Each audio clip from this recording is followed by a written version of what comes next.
Base किछि मास परे पुणी कटक रे डराइछि जंडिस। सहरर मानसिंहपाटना शेख बजार रामगढ़ आदि अंचल में 12 रु अधिक अंचल लोके जंडिस कबल अछंती।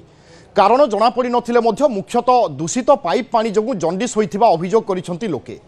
गत किछि दिन हेबो पाइप रे गोलिया एवं दुर्गंध पानी आसुची। बारंबार जल जोगाण संस्था को जणाइले मध्य प्रतिकार करा जाई नाही बोली स्थानीय लोके अभियोग आनिछंती।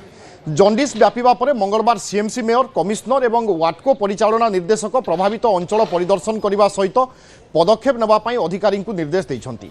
शेख बजार अंचल एक अस्थायी स्वास्थ्य शिविर में लोकों रक्त नमूना संग्रह करा सहित मोबाइल स्वास्थ्य टीम घर को घर बुली सर्भे करुछंती। या छड़ा वाटकोर एक टीम पाइपलाइन जांच करने सहित ड्रेन भितर दे जाइथिबा पानी पाइप को उठाइबा सहित जल नमूना संग्रह करी परीक्षा करुछंती। वाटको परिचालक कहते जंडिस व्यापीबार उत्स जना पड़ी नाही। किछि लोकंक घरे पुराना ट्यूबवेल एवं कूଅ रही किंबा खाद्य जोगु संक्रमित होइथाई पारे बोली अनुमान करा जाउछि। तेबे आसंता दिने दुई दिन मध्यरे भुवनेश्वर आईआईटी रो एक टीम आसी पाइप पानी परीक्षा करिवे बोली से कहछंती।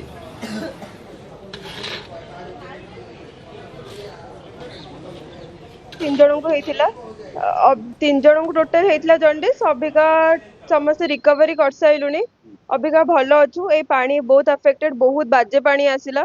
पूरा पानी रे छोट छोट ब्लैक कलर पार्टिकल्स पूरा भासु थिला, पूरा नळा गंध होतला पानी। नाती की मोर आसिला जंडिस कौन जानने कि बाहर लानी टाइम 5 होतला त हम परीक्षा कर देलु आ जंडिस नाही।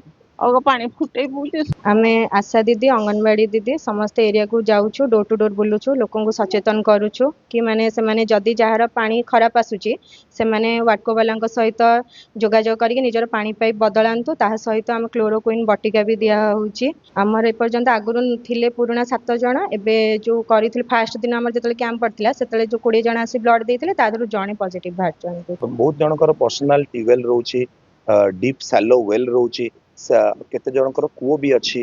तो आमे तांको चाहूछु, आमे निजे भी तांको कहूछु कि आपण डिसइंफेक्शन करंतु। आमे भी आज समस्त इंडिविजुअल घर को भी जाई गया समस्त पीवीसी टांकी तांकर पर्सनल रो जेति कि बोरवेल अछि ताकू भी आमे डिसइंफेक्शन करिबु। भली सीएमसी रो स्टाफ रही कि सबु जगह रे अवेयरनेस करी कि जदी पुराना पाइपलाइन रु पानी नौछंती भी ताकू काटिबार निहाती आवश्यकता अछि।